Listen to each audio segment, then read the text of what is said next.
인생을 살다 보면 가장 믿었던 도끼에 발등이 찍힌다는 말이 남의 일로만 들리지 않을 때가 있습니다. 하지만 그 도끼가 30년을 함께한 분신 같은 친구와 내 아이들의 아버지인 남편이라면 그 고통을 감히 누가 짐작이나 할 수 있을까요?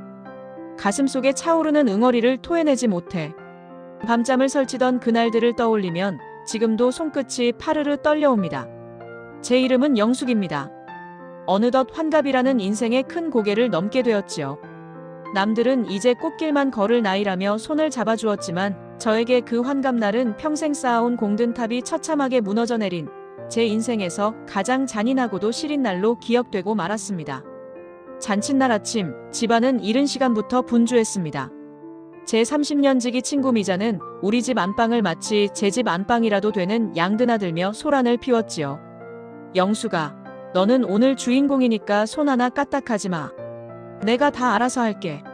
세상에, 우리 영숙이가 벌써 환갑이라니. 세월 참 빠르다, 그치? 미자는 평소보다 더 살갑게 굴며 제 옷매무새를 만져주었습니다. 그 가식적인 손길이 제 어깨에 닿을 때마다 왠지 모를 한기가 느껴졌지만 저는 그저 잔치를 앞둔 긴장 탓이라 여기며 미자의 손을 마주 잡았습니다. 옆에서 지켜보던 남편 역시 평소답지 않게 너스레를 떨었습니다. 미자씨 아니었으면 이 잔치 어떻게 준비했을까 몰라. 우리 마누라보다 미자씨가 더 고생이네. 남편의 그 웃음 섞인 칭찬에 미자는 수줍은 듯 얼굴을 붉혔습니다. 30년입니다. 우리가 함께 보낸 그 긴 세월 동안 미자는 늘 제 곁에 있었습니다. 아이들이 아플 때 같이 밤을 지새워 주었고 시댁살이가 힘들 때면 제 손을 잡고 함께 울어주던 친구였습니다. 그런 친구를 의심한다는 것 자체가 저에게는 죄악처럼 느껴졌지요. 이 내용이 여러분의 마음에 닿았다면 구독, 좋아요, 알림 설정 부탁드립니다. 여러분의 응원은 사연을 전해드리는데 큰 힘이 됩니다. 그럼 이야기 계속 이어가겠습니다. 하지만 그 다정한 웃음 뒤에 숨겨진 추악한 진실은 이미 제 발밑까지 스며들어 있었습니다. 잔치 장소로 떠나기 전 남편이 잠시 자리를 비운 사이 그의 양복 주머니에서 떨어진 작은 종이 한 장이 제 운명을 바꿔놓았습니다. 그것은 며칠 전 날짜가 찍힌 유명 보석상의 영수증이었습니다. 가격표에는 제 형편으로는 상상하기 힘든 거액이 적혀 있었고 품목은 아주 화려한 금팔찌였습니다. 내심 기대했습니다. 무뚝뚝한 남편이 환갑 선물로 나 몰래 준비한 것이겠거니 고생한 아내를 위해 큰 마음 먹고 산 것이겠거니 하며 혼자 얼굴을 붉혔습니다. 여보, 오늘 기대해도 되지? 라며 수줍게 묻는 제게 남편은 묘한 미소를 지으며 그럼 당신이 평생 잊지 못할 선물을 준비했지라고 답했습니다. 그 말이 복선이 될 줄은 꿈에도 모른 채 저는 바보처럼 행복해했습니다. 하지만 잔치 장소인 한정식집에 도착해서 미자의 손목을 본 순간 제 세계는 멈춰버렸습니다. 제가 남편의 주머니에서 봤던 영수증 속 그 금팔찌가 미자의 손목에서 주인을 만난 듯 반짝이고 있었기 때문입니다. 미자는 제 시선을 느꼈는지 슬그머니 소매를 내리며 웃었습니다. 어머, 영수가. 이거 예쁘지? 내가 이번에 나를 위해 큰맘 먹고 하나 샀어. 30년을 속아온 저는 그때까지도 우연이겠지라며 제 직감을 애써 외면했습니다. 하객들이 하나둘 모여들고 남편은 유난히 들뜬 모습으로 손님들을 맞이했습니다. 그런데 남편의 시선은 자꾸만 제가 아닌 미자에게 머물렀습니다. 미자가 바쁘게 움직이다 땀이라도 흘리면 남편이 조용히 손수건을 건네고 미자가 술잔을 채우려 하면 남편이 급히 제지하며 본인이 대신 채우는 모습들. 하객들 중 눈치 빠른 몇몇은 영숙이 친구가 아니라 이 집 며느리 같네라며 농담을 던졌지만 그 농담은 제 가슴에 날카로운 가시가 되어 박혔습니다. 사실 세상이 다 그런 것이 아니라는 점을 다시 한번 말씀드리고 싶습니다. 대부분의 남편은 아내의 헌신에 감사하고 대부분의 친구는 끝까지 의리를 지킵니다. 하지만 간혹 이렇게 사람의 믿음을 이용해 제 배를 채우려는 이들이 있기에 우리는 더더욱 진실한 관계의 소중함을 깨닫게 됩니다. 식사가 시작되자 남편은 제 옆자리가 아닌 미자의 맞은편에 앉아 연신 대화를 주고받았습니다. 제가 말을 걸어도 건성으로 대답하던 남편이 미자의 농담 한마디에는 배를 잡고 웃더군요. 30년 세월 동안 제가 닦아놓은 자리에 다른 여자가 앉아있는 듯한 묘한 소외감이 저를 덮쳤습니다. 가슴속에서 알 수 없는 불길함이 번져나갔지만 저는 주인공답게 웃어야 했습니다. 하지만 그 웃음은 점점 메말라갔고 제 눈앞의 화려한 잔치상은 어느덧 차가운 제사상처럼 보이기 시작했습니다. 미자가 제 귀에 대고 속삭였습니다. 영수가 오늘 정말 행복해 보인다. 그치? 그 목소리가 왜 그렇게 소름 끼치게 들렸을까요? 30년 지기 분신 같던 친구의 눈동자 속에서 저는 처음으로 제가 알지 못했던 서늘한 욕망을 읽어버리고 말았습니다. 그것은 곧 다가올 비극의 전주곡이었습니다. 저는 그날의 분위기를 잊을 수 없습니다. 주변의 축하 소리는 마치 웅웅거리는 소음처럼 들렸고 제 시선은 자꾸만 미자의 손목에서 반짝이는 그 금팔찌로 향했습니다. 남편은 제가 좋아하는 갈비찜 대신 미자가 좋아하는 해산물 요리를 그녀의 접시에 먼저 놔주었습니다. 어머, 형부 고마워요. 제가 좋아하는 거 어떻게 아시고? 미자의 그 간드러지는 웃음 뒤로 남편의 흐뭇한 미소가 겹쳐졌습니다. 30년입니다. 제가 남편의 입맛을 맞추려 주방에서 땀을 흘릴 때 남편은 미자의 입맛을 기억하고 있었던 것입니다. 장례에는 유독 시어머니의 침묵이 무거웠습니다. 어머니는 젓가락 한 번 제대로 들지 않으신 채 그저 무표정하게 상석에 앉아 계셨습니다. 어머니, 음식 맛이 없으세요? 라고 여쭈어도 어머니는 그저 제 손을 한 번 꽉 쥐실 뿐 말씀이 없으셨습니다. 어머니의 그 차가운 손길이 무엇을 의미하는지 그때의 저는 알지 못했습니다. 그저 시어머니도 나이가 드셔서 잔치 분위기가 버거우신가 보다 생각했을 뿐입니다. 하지만 어머니의 눈동자는 남편과 미자의 사소한 몸짓 하나하나를 매섭게 쫓고 있었습니다. 마치 사냥감을 노리는 맹수처럼 말입니다. 잔치가 중반을 넘어설 무렵 저는 도저히 참을 수 없는 답답함에 자리에서 일어났습니다. 화장실을 가겠다고 핑계를 댔지만 제 발걸음은 저절로 두 사람이 밀담을 나누기 좋은 조용한 복도 끝 비상구 계단으로 향했습니다. 불길한 예감은 틀린 적이 없다는 말이 사실일까요? 계단 문 너머로 들려오는 두 사람의 목소리에 저는 그 자리에 얼어붙고 말았습니다. 30년의 세월이 제 인생의 전부였던 신뢰가 단 한마디에 무너져 내리는 순간이었습니다. 비상구 계단 차가운 콘크리트 바닥에 발을 들이기 전 제 머릿속에는 미자와 함께했던 지난 30년의 세월이 파노라마처럼 스쳐 지나갔습니다. 미자와 저는 고향 동네에서부터 알고 지낸 사이였습니다. 제가 남편과 결혼해 서울로 올라와 낯선 타향살이에 외로워할 때 미자는 마치 구원자처럼 제 곁에 나타났습니다. 영수가, 나도 서울로 이사 왔어. 이제 우리 의지하며 살자. 그 말 한마디에 저는 얼마나 가슴 벅찬 감동을 느꼈는지 모릅니다. 저희 집이 형편이 어려워 단칸방을 전전할 때도 미자는 제 곁을 지켰습니다. 남편이 사업에 실패해 빚쟁이들이 들이닥쳤을 때 미자는 본인의 쌈짓돈을 털어 쌀을 사다 주며 저와 함께 울어주었습니다. 영수가, 인생 세옹지 마야. 이 고비만 넘기면 좋은 날 올 거야. 그때 미자가 잡아주던 손은 세상에서 가장 따뜻했습니다. 저는 그 은혜를 평생 갚겠다고 다짐하며 미자를 제 친자매보다 더 귀하게 여겼습니다. 남편의 사업이 자리를 잡고 살림이 펴지기 시작했을 때 저는 가장 먼저 미자를 챙겼습니다. 맛있는 음식을 하면 미자를 먼저 불렀고 좋은 옷을 사면 미자의 것도 하나 더 샀습니다. 미자가 혼자 살며 외롭다고 할 때면 남편과 함께하는 가족 여행에도 미자를 끼워주었습니다. 그때마다 남편은 짐짓 귀찮은 척하면서도 미자를 위해 차문을 열어주고 무거운 가방을 대신 들어주었습니다. 저는 그게 남편이 제 친구를 배려해주는 다정함인 줄로만 알았습니다. 어머, 형부 정말 친절하시다. 영수가, 너는 정말 복받은 줄 알아. 미자의 그 칭찬에 저는 바보같이 흐뭇한 미소를 지었습니다. 하지만 돌이켜보니 미자는 제 삶의 빈틈을 아주 천천히 그리고 치밀하게 파고들고 있었습니다. 제가 아이들을 키우며 정신없을 때 미자는 남편의 술친구가 되어주었습니다. 영숙이는 애들 보느라 바쁘니까 내가 형부 말동무 좀 해줄게. 그 말이 배려인 줄 알았습니다. 제가 시어머니 병수발로 집을 비웠을 때 미자는 우리 집 부엌에 들어와 남편의 밑반찬을 챙겼습니다. 너 힘들까봐 내가 미리 좀 해놨어. 그 말이 우정인 줄 알았습니다. 심지어 남편이 제 생일을 잊었을 때도 미자가 나서서 남편을 나무랐습니다. 형부, 영숙이 생일인데 어떻게 이럴 수가 있어요? 당장 꽃다발이라도 사오세요. 그 말에 남편은 못 이기는 척 꽃을 사왔고 저는 미자의 중재 덕분에 남편과 화해했다며 고마워했습니다. 사실은 그 꽃다발조차 미자가 좋아하는 꽃들로 채워져 있었다는 것을, 남편과 미자가 제 등 뒤에서 눈빛을 교환하며 저를 비웃고 있었다는 것을 꿈에도 몰랐습니다. 사실 세상이 다 그런 것이 아니라는 점을 다시 한번 말씀드리고 싶습니다. 대부분의 친구는 나의 행복을 진심으로 축복하고 내가 어려울 때 곁을 지켜주는 고귀한 인연입니다. 하지만 미자라는 여자는 우정이라는 성스러운 이름을 자신의 욕망을 가리는 화려한 가면으로 사용했습니다. 30년이라는 세월 동안 그녀는 제 옷을 입고 제 향수를 쓰고 급기야 제 남편의 마음까지 훔쳐냈습니다. 미자는 제가 남편에게 서운함을 토로할 때마다 교묘하게 불을 지폈습니다.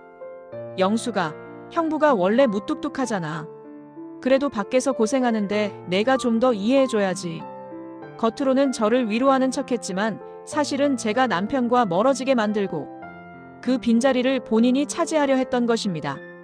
남편이 늦게 들어오는 날이면 미자는 은근슬쩍 저에게 전화를 걸어 확인하곤 했습니다.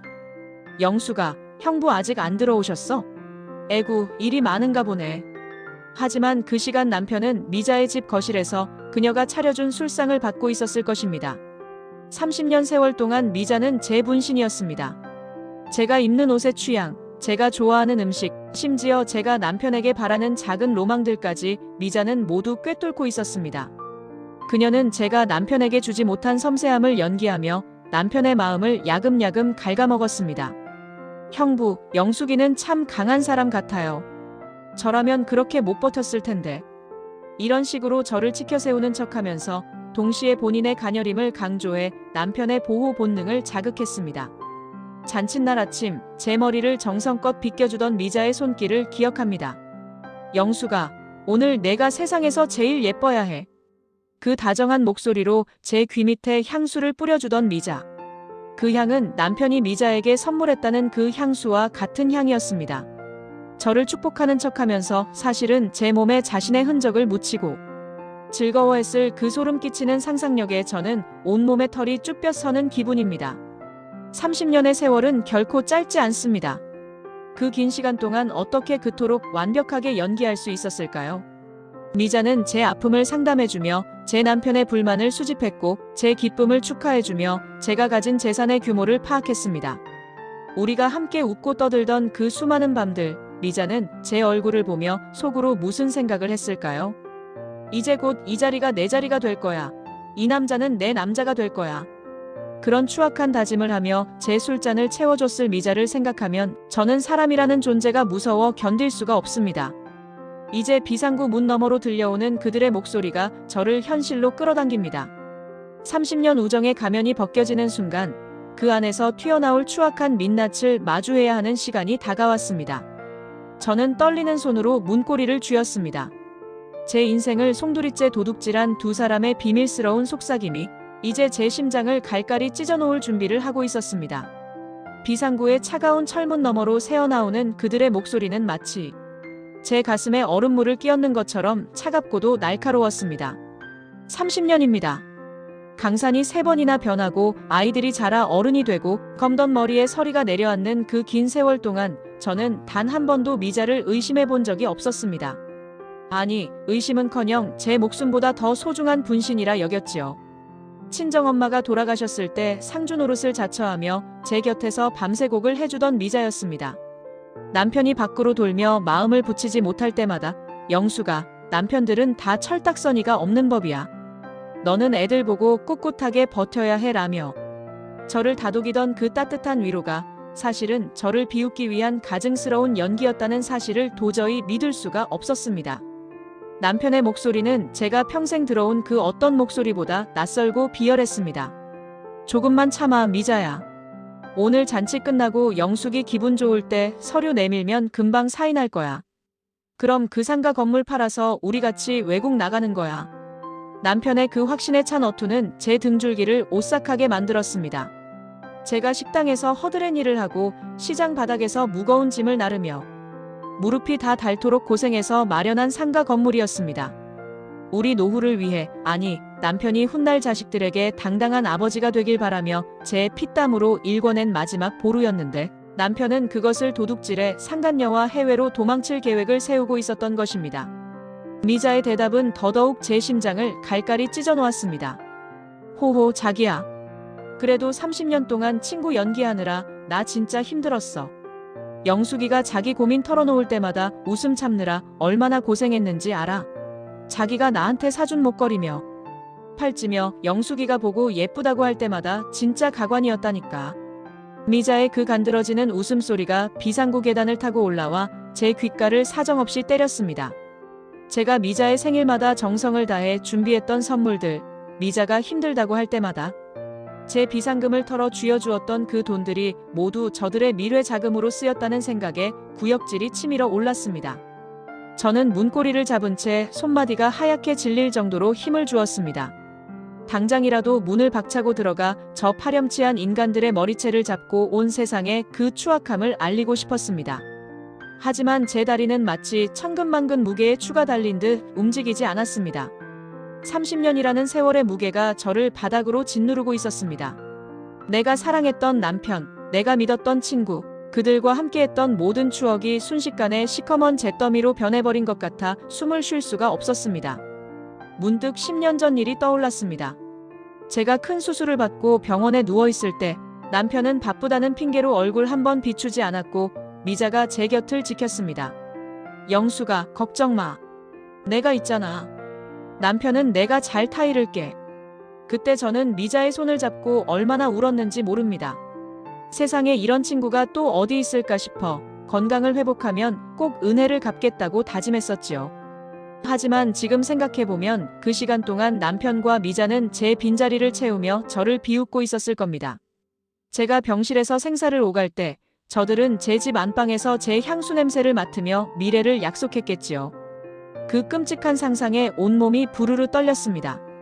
사실 세상이 다 그런 것이 아니라는 점을 다시 한번 말씀드리고 싶습니다.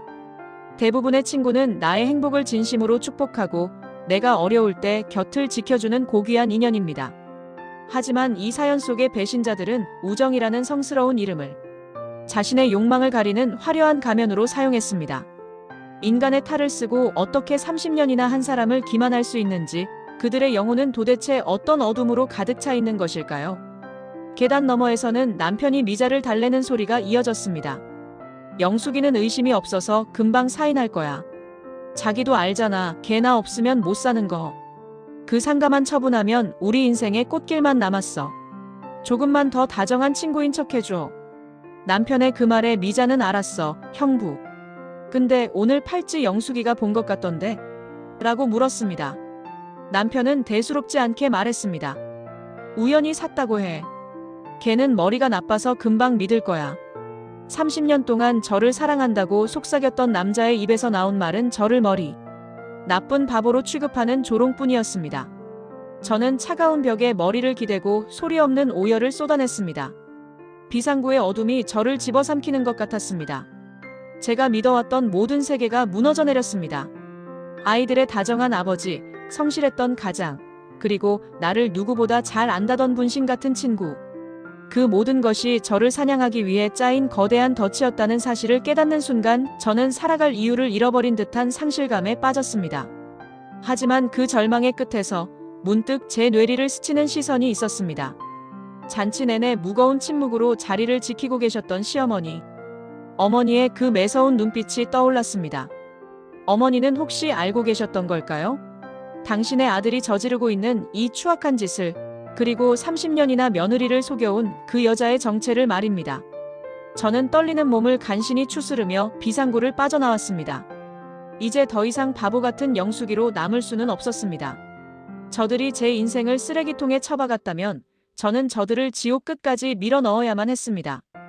비상구 문을 닫고 연회장으로 향하는 복도를 걷는 동안 제 발소리가 유난히 크게 들렸습니다. 30년 우정의 가면이 벗겨진 자리에는 오직 서늘한 복수의 1년만이 남았습니다. 화려한 환갑잔치라는 가면을 쓴 이 지옥 같은 연극이 이제는 주인공인 저에 의해 전혀 다른 결말로 향할 준비를 하고 있었습니다. 그리고 복도 끝에서 저를 기다리고 계신 시어머니의 그림자가 보였습니다. 비상구의 차가운 철문을 닫고 복도로 나온 제 모습은 흡사 넣기 나간 사람 같았을 겁니다. 화려한 금사 저고리가 오늘따라 왜 이렇게 무겁게 느껴지는지 꽉 조여진 고름이 제 숨통을 죄어오는 것만 같았습니다. 30년이라는 세월이 제 인생의 전부라고 믿었던 신뢰와 사랑이 단 몇 분간의 엿듣기로 산산조각이 났습니다. 제가 식당에서 기름 냄새를 맡으며 번 돈으로 남편은 미자의 손목에 금팔찌를 채워주었고, 제가 자식들 뒷바라지에 손마디가 굵어지는 동안 두 사람은 제 노후를 훔쳐 달아날 모의를 하고 있었습니다. 복도 끝 거울에 비친 제 얼굴을 보았습니다. 환갑이라고 곱게 화장한 얼굴 위로 눈물 자국이 길게 번져 있었습니다. 바보 같은 영수가, 너는 정말 바보였구나. 남편의 늦은 귀가를 믿어주고 친구의 가식적인 눈물을 닦아주던 그 세월이 너무나 억울해서 심장이 터져버릴 것 같았습니다. 당장이라도 다시 비상구 문을 박차고 들어가 저들의 머리채를 휘잡고 온 세상에 소리를 지르고 싶었습니다. 하지만 제 다리는 후들거려 한 걸음도 떼기 힘들었습니다. 그때였습니다. 복도 끝 그늘진 곳에서 누군가 천천히 걸어 나왔습니다. 바로 제 시어머니셨습니다.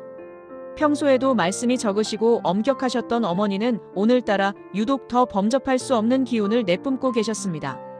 어머니는 제 엉망이 된 얼굴을 물끄러미 바라보시더니 품 안에서 정갈하게 접힌 손수건을 꺼내 제 눈물을 닦아주셨습니다. 어머니의 손길은 의외로 담담하고 단단했습니다. 영수가 들었느냐? 저 짐승만도 못한 것들의 소리를. 어머니의 낮은 목소리가 복도에 울려 퍼졌습니다. 저는 깜짝 놀라 어머니를 바라보았습니다. 어머니는 이미 모든 것을 알고 계셨던 겁니다. 어머니, 알고 계셨어요? 언제부터? 제 갈라진 목소리에 어머니는 깊은 한숨을 내쉬며 제 어깨를 감싸 안으셨습니다. 내 아들놈이지만 저놈은 사람 탈을 쓴 악마구나. 미자 전년도 내 눈은 속여도 하늘 눈은 못 속이는 법인데 내가 너무 순해서 내가 차마 입이 떨어지지 않았다. 어머니는 저를 데리고 행사장 귀퉁이에 마련된 조그만 VIP 대기실로 향하셨습니다.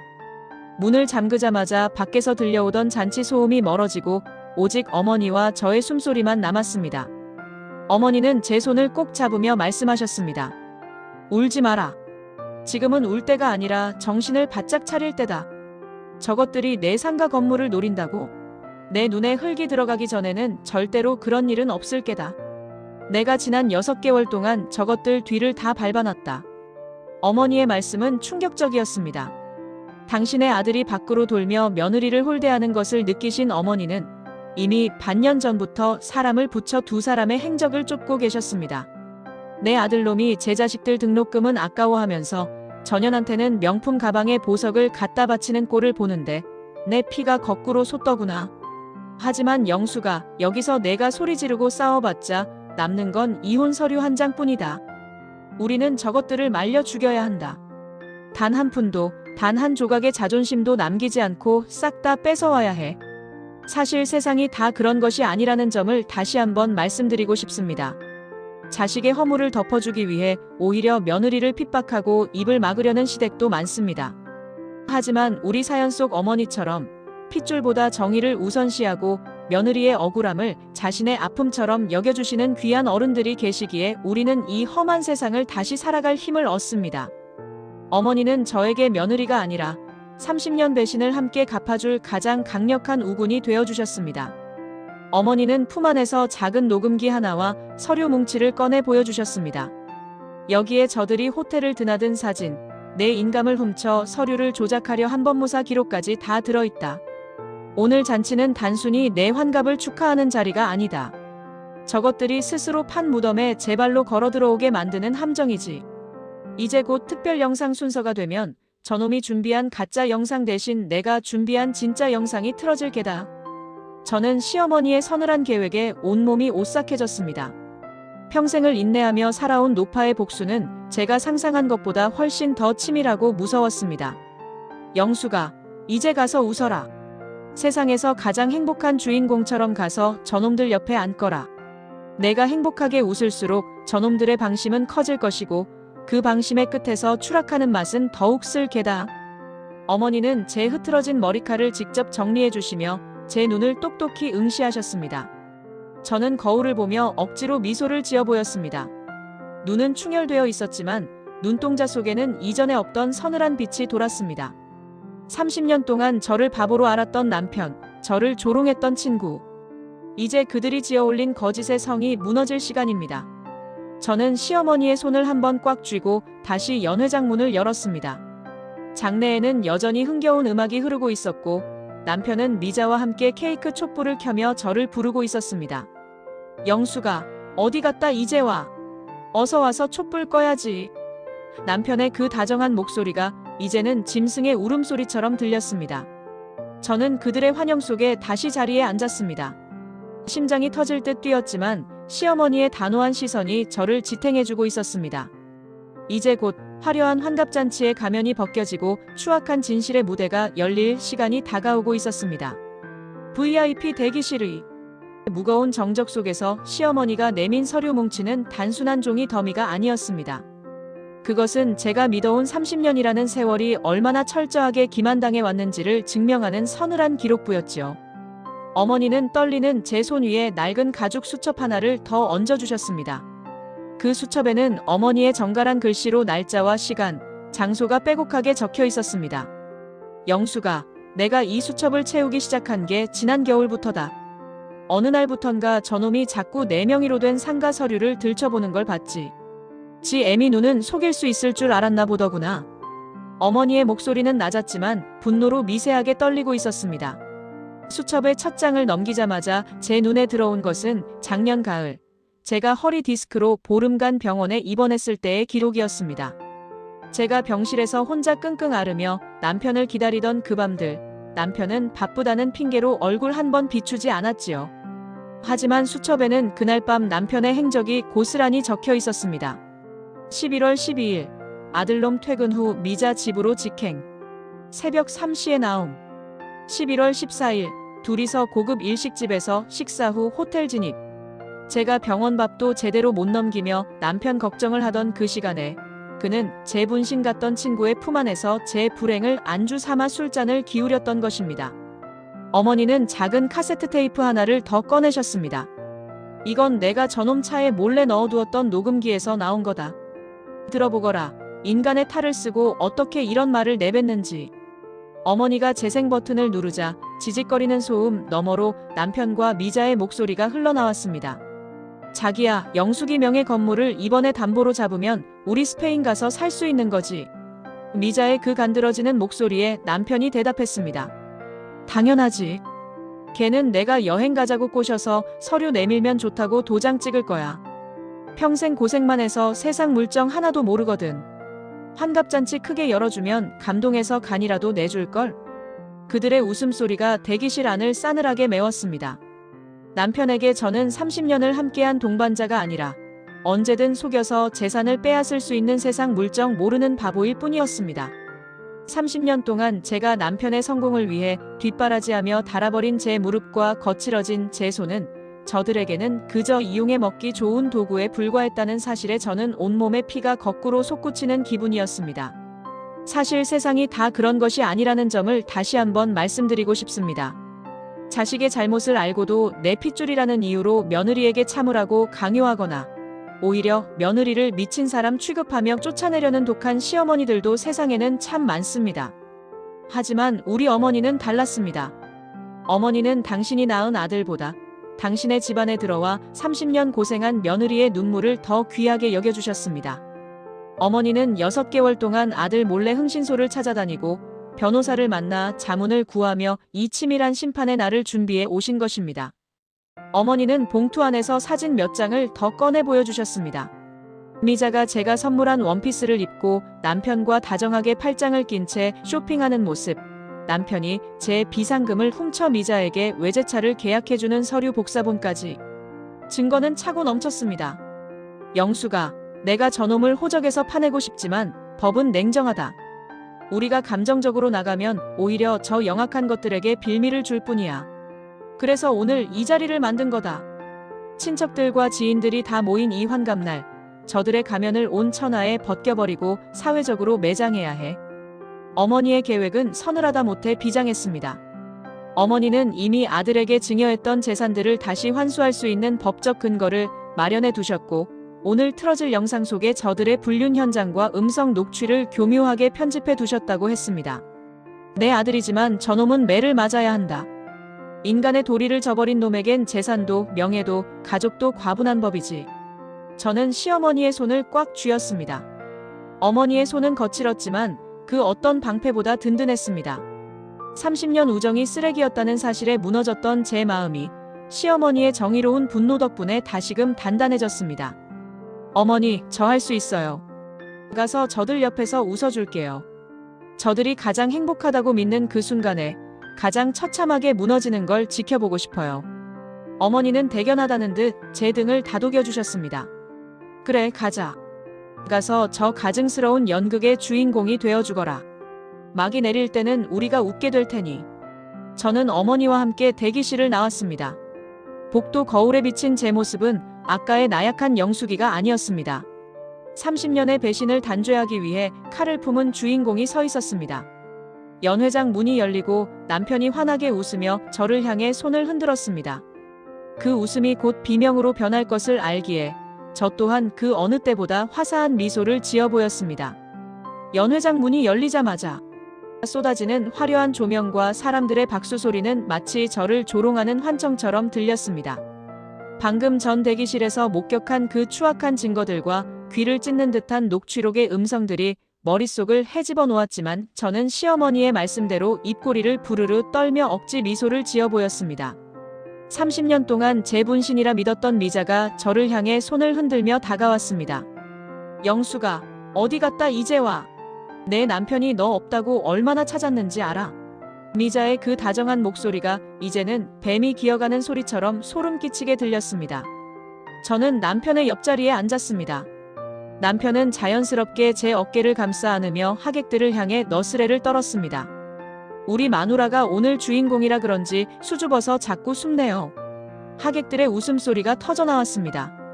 남편의 손이 제 어깨에 닿는 순간 저는 온몸에 소름이 돋아 비명을 지를 뻔했습니다. 30년 동안 사랑한다고 속삭이던 그 손으로 미자의 허리를 감싸 안았을 것이고 그 입술로 저를 머리 나쁜 바보라 조롱했을 그 남자가 지금 제 곁에서 가장 다정한 남편을 연기하고 있었습니다. 음식들이 상 위에 가득 차려졌지만 제 목구멍은 마치 돌덩이가 걸린 듯 꽉 막혀 있었습니다. 남편은 유난히 미자를 챙겼습니다. 미자씨, 이 갈비찜 좀 먹어봐요. 미자씨가 좋아하는 거라 특별히 신경 썼어요. 하객들은 애구, 친구까지 챙기는 거 보니 영숙이가 인복이 많네라며 덕담을 건넸습니다. 그럴 때마다 미자는 수줍은 듯 웃으며 영숙이가 복이 많은 게 아니라 제가 친구를 잘 둔 거죠 라며 제 손을 꽉 쥐었습니다.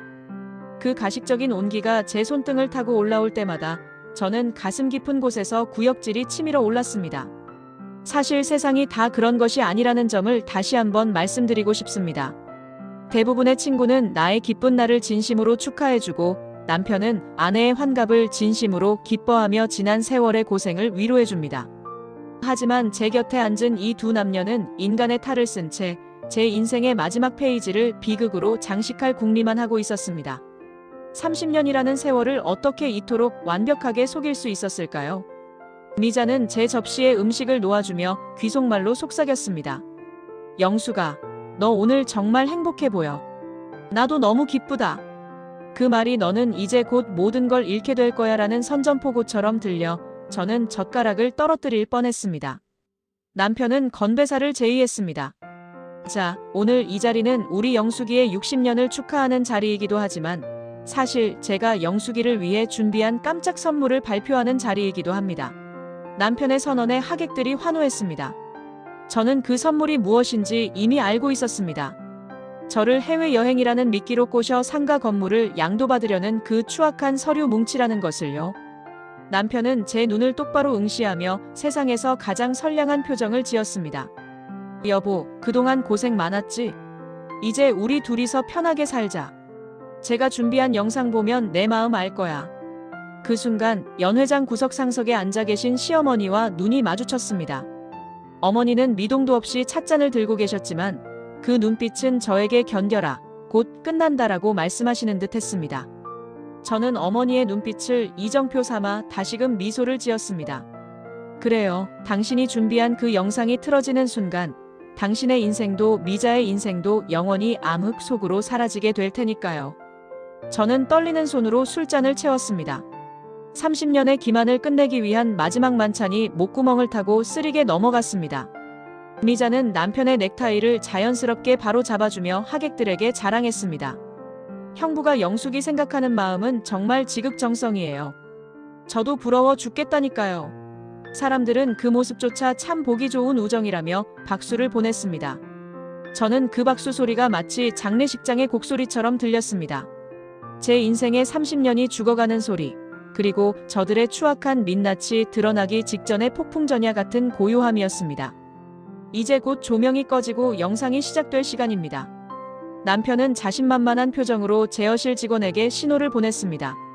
미자는 제 어깨에 머리를 기대며 영수가 기대해 라고 속삭였지요. 저는 속으로 대답했습니다. 그래, 미자야. 나도 아주 많이 기대하고 있어. 내가 30년 동안 공들여 쌓아온 그 가식의 성이 무너지는 소리를 말이야. 행사장 안에 불이 서서히 꺼지고 거대한 스크린에 빛이 들어오기 시작했습니다. 제 인생에서 가장 고통스러웠던 연극의 막이 내리고 시어머니가 준비한 서늘한 진실의 막이 오르는 순간이었습니다. 행사장의 조명이 일제히 꺼지고 거대한 스크린에 하얀 빛이 감돌았습니다. 사람들은 이제 나올 감동적인 가족 영상에 기대를 품으며 숨을 죽였지요. 제 옆에 앉은 남편은 제 손을 꽉 잡으며 다정하게 속삭였습니다. 여보, 나랑 같이 보낸 30년이 얼마나 아름다웠는지 다시 한번 느껴봐.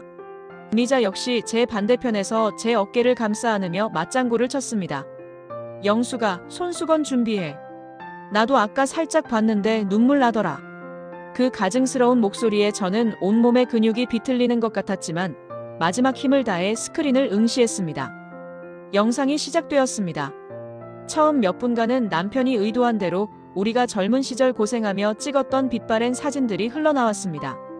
제가 식당 주방에서 땀 흘리며 웃던 모습, 아이들의 돌잔치 때 남편이 저를 안아주던 모습들이 잔잔한 음악과 함께 상영되었습니다. 하객들은 애고 저 땐 참 고왔네. 둘이 정말 고생하며 일궈냈구나라며 감동 섞인 탄식을 내뱉었습니다. 남편의 입가에는 회심의 미소가 번졌고 미자는 마치 제1인 양눈가를 훔치는 연기까지 선보였습니다. 하지만 음악이 갑자기 기괴한 불협화음으로 바뀌더니 화면이 지지직거리며 일그러졌습니다. 저게 뭐야?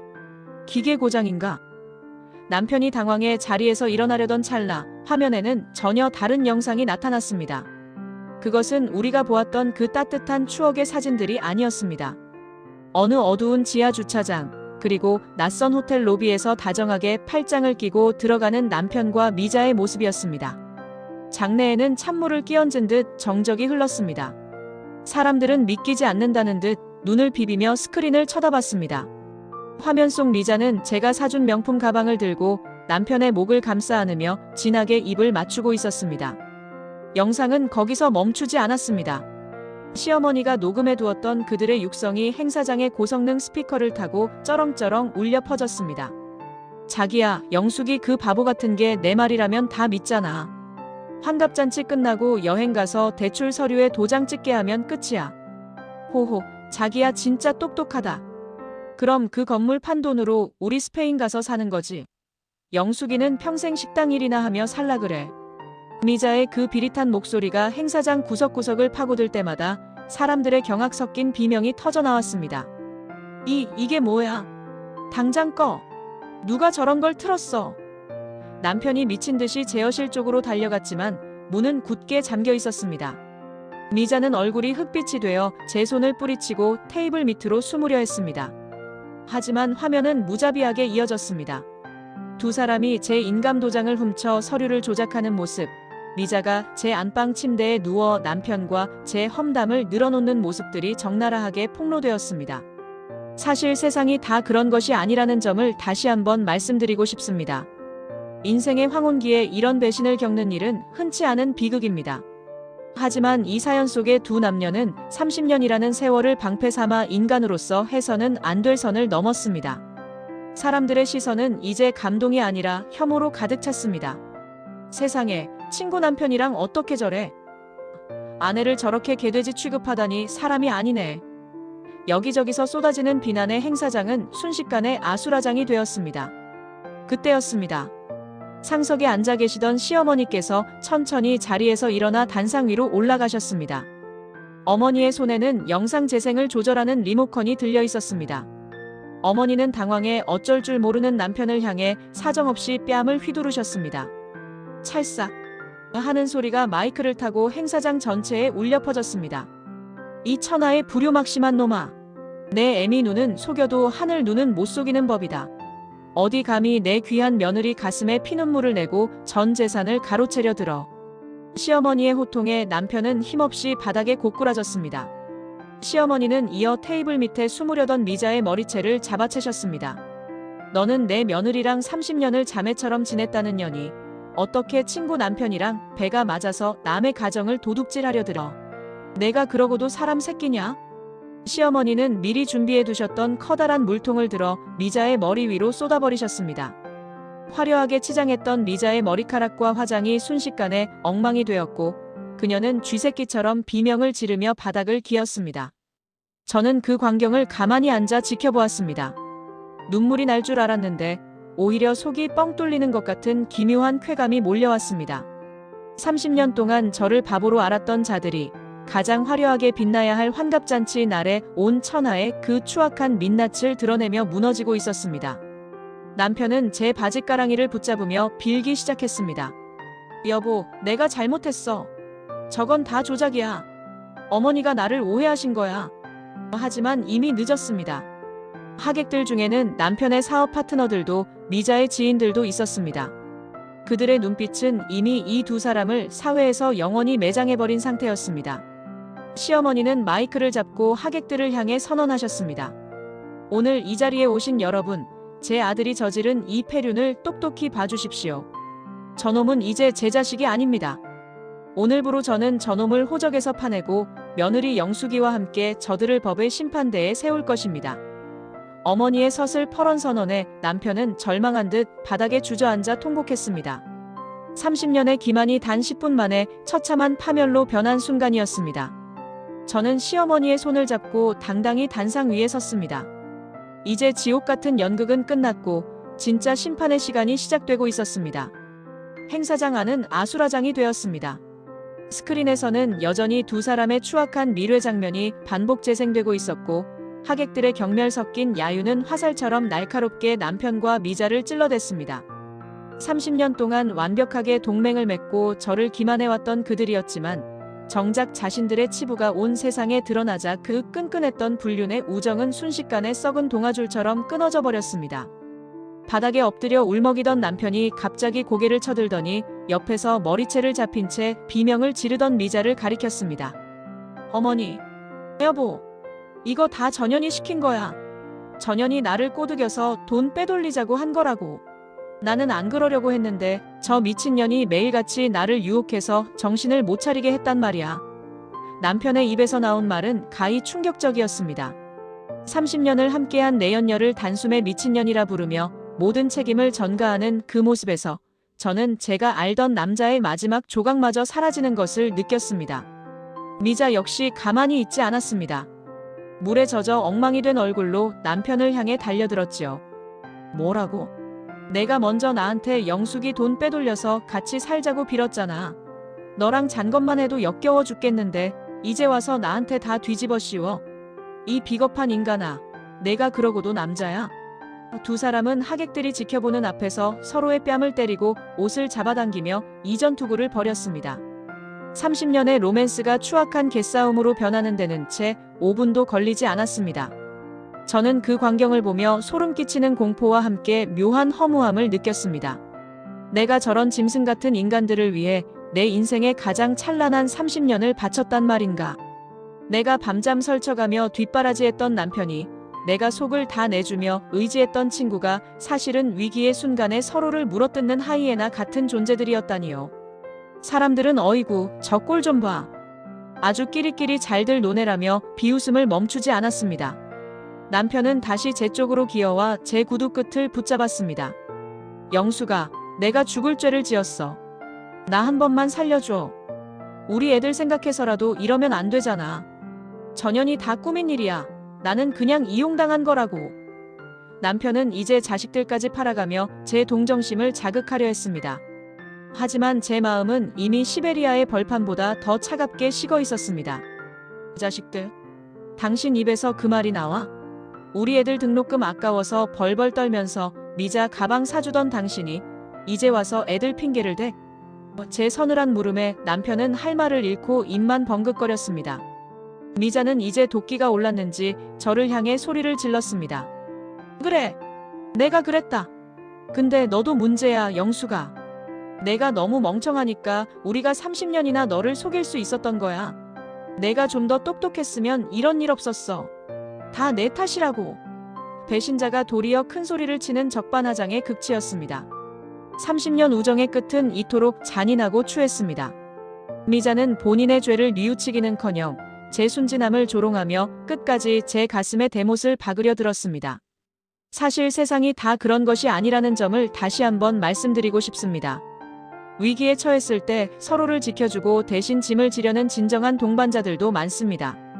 하지만 불륜과 기만으로 쌓아올린 관계는 결국 모래성일 뿐입니다. 파도가 들이닥치자마자 그들은 서로를 밟고 올라서려 발버둥치는 추악한 본색을 드러냈습니다. 저는 이 광경이 제 환갑잔치의 가장 큰 교훈이라 생각했습니다. 가짜 사랑과 가짜 우정의 결말이 얼마나 비참한지를 똑똑히 보여주는 생생한 현장이었으니까요. 시어머니는 두 사람의 추태를 가만히 지켜보시다가 경찰과 변호사를 불러들였습니다. 이제 그만해라. 짐승들의 재롱잔치는 여기까지다. 너희 둘은 이제 법정에서 누가 더 나쁜 짐승인지 가리게 될 거다. 어머니의 선언과 함께 건장한 사내들이 남편과 미자를 끌어냈습니다. 남편은 끝까지 제 이름을 부르며 비굴한 눈물을 흘렸고 미자는 독서를 내뱉으며 행사장 밖으로 사라졌습니다.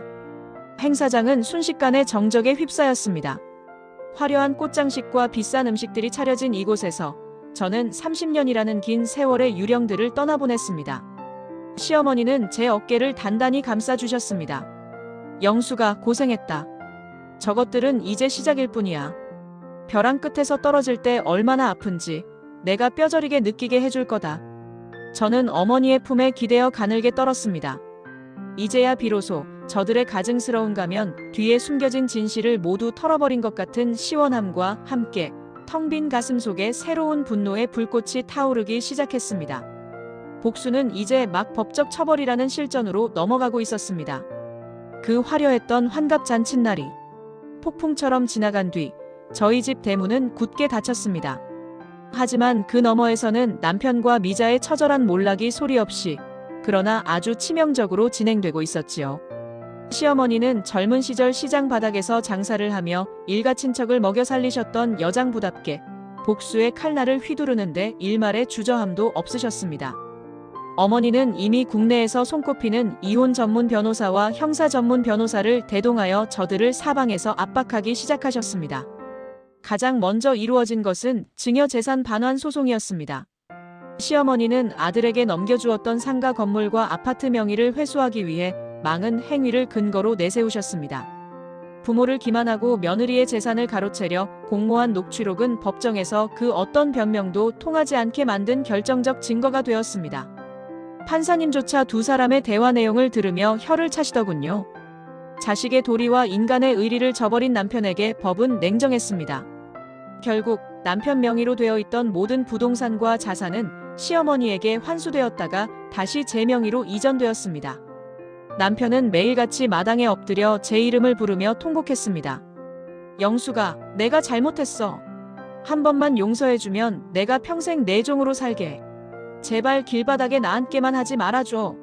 하지만 저는 창문을 굳게 닫고 그 소리를 외면했습니다. 30년의 배신을 단 몇 번의 눈물로 씻으려 하는 그 뻔뻔함이 소름 끼쳤기 때문입니다. 평생 고생 한 번 안 해본 남자가 막상 돈 한 푼 없이 세상에 내던져질 처지가 되자 그가 보여준 것은 참회가 아니라 비굴한 생존 본능뿐이었습니다. 미자의 처지는 더욱 비참했습니다. 시어머니는 미자가 운영하던 가게의 건물주를 찾아가 그간의 사정을 상세히 알렸고 동네에는 이미 30년 친구 남편과 눈맞은 여자라는 소문이 파다하게 퍼졌습니다. 미자의 가게 앞에는 분노한 동네 주민들이 몰려와 항의를 했고 결국 미자는 가게 문을 닫고 야반도주하듯 자취를 감춰야 했습니다. 상간녀 소송으로 인한 막대한 위자료 청구는 물론 30년간 쌓아온 그녀의 가짜 평판은 단 한 달 만에 가루가 되어 흩어졌습니다. 두 사람은 벼랑 끝에 몰리자 서로를 고소하고 비난하며 이전 투구를 벌였습니다. 남편은 미자가 나를 협박해서 돈을 뜯어냈다고 주장했고, 미자는 남편이 영숙이를 죽이고 재산을 가로채자고 제안했다며 말도 안 되는 거짓말을 늘어놓았습니다. 법정 복도에서 서로의 머리채를 잡고 욕설을 퍼붓는 그들의 모습은 한때 30년 불륜을 지독한 로맨스라 착각했던 이들의 비참한 말로였습니다. 저는 그 광경을 보며 인간의 욕망이 얼마나 추할 수 있는지, 그리고 그 욕망 위에 쌓은 관계가 얼마나 허망한지를 똑똑히 목격했습니다. 사실 세상이 다 그런 것이 아니라는 점을 다시 한번 말씀드리고 싶습니다. 자식의 허물을 덮어주기 위해 오히려 며느리를 핍박하고 입을 막으려는 몰상식한 시댁도 많습니다. 하지만 우리 사연 속 어머니처럼 핏줄보다 정의를 우선시하고 며느리의 억울함을 자신의 아픔처럼 여겨주시는 귀한 어른들이 계시기에 우리는 이 험한 세상을 다시 살아갈 힘을 얻습니다. 어머니는 아들이라는 이유로 봐주는 법이 없었습니다. 너는 내 아들이기 전에 한 여자의 인생을 망친 범죄자다. 내 집에서 숟가락 하나도 들고 나갈 생각 마라. 결국 남편과 미자는 모든 소송에서 패소했습니다. 남편은 빈털터리가 되어 낡은 가방 하나만 들고 집에서 쫓겨났습니다. 그가 그토록 탐냈던 제 상가 건물 앞을 서성이다 경비원에게 쫓겨나는 모습을 보며 저는 30년의 한이 서린 긴 한숨을 내뱉었습니다. 미자 역시 위자료를 갚지 못해 신용불량자 신세가 되었고, 평소 사치스럽게 들고 다니던 명품 가방들까지 모두 압류당했습니다. 30년 동안 저를 기만하며 누려온 평온한 일상이 모래성처럼 허물어지는 것을 보며 저는 비로소 인과응보라는 말의 무게를 실감했습니다. 모든 재산 정리가 끝난 날, 시어머니는 저를 데리고 변호사 사무실을 나오시며 말씀하셨습니다. 영숙아, 이제 저 더러운 것들 싹 다 잊어버려라. 저놈들은 이제 평생 서로를 원망하며 지옥 속에서 살게 될 거다. 우리는 이제 우리 인생을 살아야지. 어머니의 목소리는 단호했고 따뜻했습니다. 30년 동안 저를 올감했던 배신의 악취가 비로소 거치는 기분이었습니다. 배신자들은 이제 시장 골목에 값싼 여인숙을 전전하거나 막노동판을 떠돌며 서로를 탓하고 있다는 소식이 들려왔습니다. 가장 화려하게 빛나고 싶어 했던 자들이 가장 낮은 곳에서 서로를 증오하며 살아가는 것. 그것이 시어머니가 설계한 가장 완벽하고도 서늘한 복수였습니다. 저는 이제 그들의 소식을 더 이상 궁금해하지 않기로 했습니다. 제 인생의 쓰레기를 치우는데 너무 많은 시간을 썼기에 이제는 남은 인생의 꽃길을 걷기 위해 한 걸음을 내디뎌야 했으니까요. 모든 폭풍우가 지나간 뒤 아침은 눈이 시리도록 맑았습니다. 집안 곳곳에 배어있던 남편의 흔적들을 걷어내고 미자와 나누었던 30년 세월의 물건들을 정리하며 저는 참 많이도 울었습니다. 하지만 그것은 절망의 눈물이 아니었습니다. 내 인생을 갉아먹던 낡은 허물을 벗어던지는 정화의 의식 같은 것이었지요. 텅 빈 옷장을 보며 저는 비로소 깨달았습니다. 30년 동안 이 집을 채우고 있었던 것은 사랑이 아니라 언제 터질지 모르는 시한폭탄 같은 기만이었다는 것을 말입니다. 시어머니께서는 제가 기운을 차릴 때까지 제 곁을 지켜주셨습니다. 어느 날 저녁 어머니는 정갈하게 차려진 찻상을 앞에 두고 제 손을 가만히 덮어 잡으셨습니다. 영숙아, 이제 내 눈에 서려있던 도끼가 좀 빠졌구나. 사람이 사람을 미워하는 일도 진이 빠지는 법인데 참으로 고생 많았다. 그 말씀 한마디에 가슴 한구석이 찡해져 왔습니다. 어머니는 제게 통장 하나와 서류 뭉치를 내미셨습니다. 이건 내가 평생 모은 것 중 일부와 이번에 되찾은 내 상가 건물 서류다.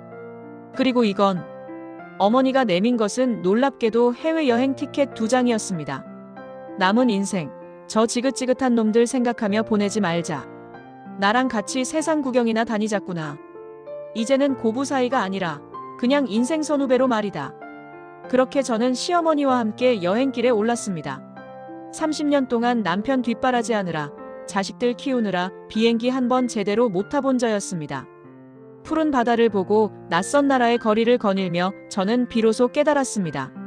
내가 없으면 무너질 줄 알았던 세상은 여전히 아름답게 돌아가고 있었고 제 곁에는 남편보다 더 진한 사랑을 주는 시어머니가 계셨다는 것을요. 여행지에서 저는 처음으로 화려한 원피스를 사입고 누군가의 아내가 아닌 저 자신을 위해 예쁜 구두를 샀습니다. 거울 속에 비친 제 모습은 더 이상 배신당한 가련한 며느리가 아니었습니다. 스스로의 인생을 책임지고 개척해 나가는 당당한 여성 김영숙이 서 있었습니다. 시어머니는 그런 저를 보며 환하게 웃으셨습니다. 그래, 영숙아. 진작 이렇게 살았어야지. 너 참 예쁘다. 저는 어머니의 그 칭찬 한마디에 지난 30년의 서름이 눈 녹듯 사라지는 것을 느꼈습니다. 한국으로 돌아온 뒤 저는 작은 꽃집을 열었습니다. 꽃을 좋아하던 어린 시절의 꿈을 60이 넘어서야 이룬 것이지요. 남편과 미자의 소식은 가끔 바람결에 들려왔습니다. 남편은 사기를 당해 남은 돈마저 날리고 지방의 어느 공사판을 전전하고 있으며 미자는 상간녀 소송의 여파로 동네에서 고개를 들지 못해 이름까지 바꾸고 숨어 지낸다고 하더군요. 하지만 저는 이제 그들의 불행조차 궁금하지 않습니다. 제 인생에 그들은 더 이상 단 한 줄의 문장도 차지할 가치가 없기 때문입니다. 사실 세상이 다 그런 것이 아니라는 점을 마지막으로 꼭 말씀드리고 싶습니다. 비록 저는 30년 우정과 사랑에 배신당했지만 그 시련 끝에 진정한 나 자신을 발견했고 시어머니라는 위대한 스승을 얻었습니다.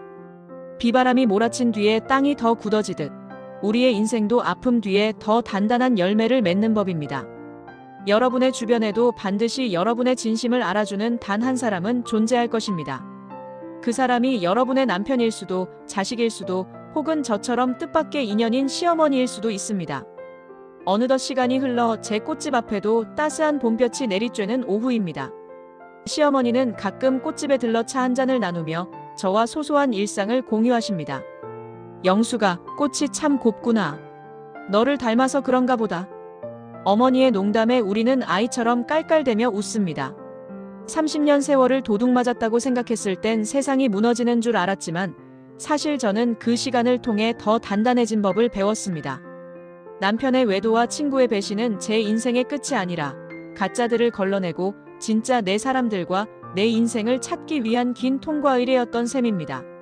환갑날 시어머니가 제게 주신 특별한 선물은 건물도 돈도 아니었습니다. 그것은 바로 나 자신으로 살 수 있는 권리였습니다.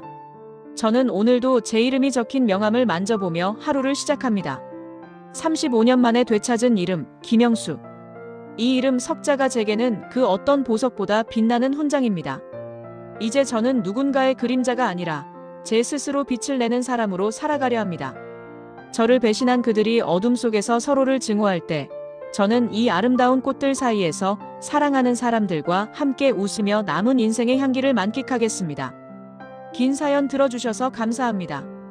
여러분의 인생에도 배신의 상처를 덮고 남을 만큼 찬란한 진짜 나의 계절이 반드시 찾아오길 진심으로 기도하겠습니다. 가슴 아픈 과거가 있다면 오늘 이 사연을 통해 모두 털어버리시고 내일은 여러분의 이름으로 빛나는 하루를 맞이하시길 바랍니다.